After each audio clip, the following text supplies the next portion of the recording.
Assalamu alaikum warahmatullahi wabarakatuh, pyare Huzur. My question is, how can I become what the promised Messiah alayhi salam expects me to be? You offer 5 daily prayers fervently.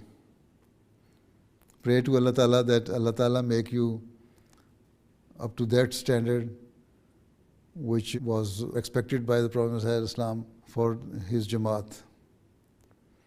Read the Holy Quran. Know the meaning of the Holy Quran.